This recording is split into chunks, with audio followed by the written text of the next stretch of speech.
Hello buddies, welcome back. It's Anne-Sophie.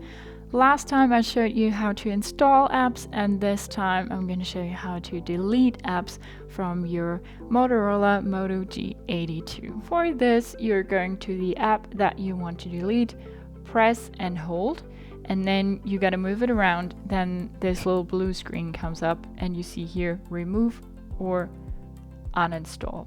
We want to uninstall this app, so we pull it to this uninstall button, let go, and then the phone will ask us, do you want to uninstall this app? We click on OK, and then Blifarando is gone. And if you ever want to install this app again or another app, you're just going back to your Play Store and install the app again. Little note on the side, there are some apps you can't delete because your phone needs them to run properly.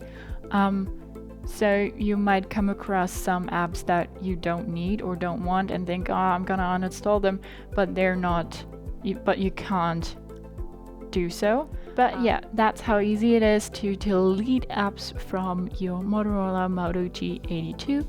I hope you liked it, hope it helped. If so, thumbs up, share and subscribe, and I hope to see you next time. Bye!